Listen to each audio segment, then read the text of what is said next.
លោកឡៅមិញហួតអញ្ជើញជាអធិបតីនៅក្នុងពិធីប្រកាសកែសម្រួលនិងបំពេញបន្ថែមសមាជិកភាពក្រុមការងារគណៈបកចុះជួយមូលដ្ឋានឃុំព្រាលស្រុកកញ្ជ្រៀកខេត្តព្រៃវែងនៅព្រឹកថ្ងៃសៅរ៍ទី1ខែសីហាឆ្នាំ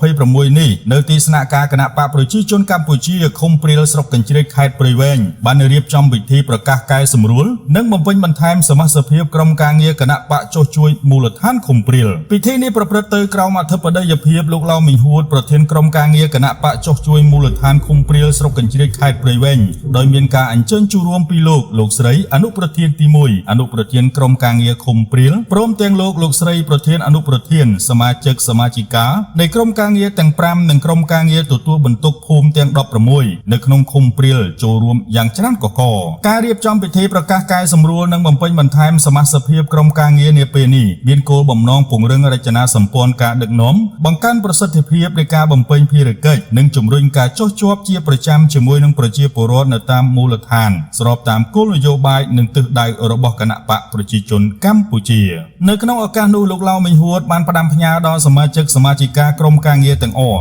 ត្រូវបន្តពង្រឹងសាមគ្គីភាពឯកភាពផ្ទៃក្នុងនៅក្នុងការបំពេញតួនាទីនិងភារកិច្ចរបស់ខ្លួនប្រកបដោយការទទួលខុសត្រូវខ្ពស់បម្រើប្រជាពលរដ្ឋដោយស្មារតីស្មោះត្រង់និងរួមចំណែកអភិវឌ្ឍមូលដ្ឋានឲ្យកាន់តែរីកចម្រើននៅក្នុងឱកាសនោះលោកឡៅមិញហួតក៏បានមានប្រសាសន៍ផ្ដាំផ្ញើដល់សមាជិកសមាជិកាគណៈបកនិងក្រុមការងារចុះមូលដ្ឋានទាំងអស់ថា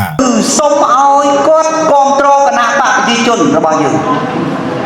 ឲ្យគាត់ជួយគ្រប់គ្រងគណៈបកប្រជាជនរបស់យើងនៅពេលចុះជួបសំណេះសំណាលប្រជាពលរដ្ឋតាមក្នុងផ្ទះសូមបម្រើប្រជាពលរដ្ឋដោយស្មោះត្រង់ស្ដាប់បញ្ហាស្វែងយល់អំពីតម្រូវការជាក់ស្ដែងនិងពន្យល់អំពីសមិទ្ធផលព្រមទាំងគោលនយោបាយរបស់គណៈបកប្រជាជនកម្ពុជាដោយសុភាពរាបសារនិងស្និទ្ធស្នាលអ្វីដែលខ្ញុំសូមតែមួយគត់គឺសូមឲ្យបងប្អូនប្រជាពលរដ្ឋបន្តជឿជាក់និងបោះឆ្នោតគាំទ្រគណៈបកប្រជាជនកម្ពុជាដើម្បីរួមគ្នាថែរក្សាសន្តិភាពស្ថិរភាពការអភិវឌ្ឍនិងភាពរីកចម្រើនរបស់ប្រទេសជាតិឲ្យស្ថិតស្ថេរជានិច្ច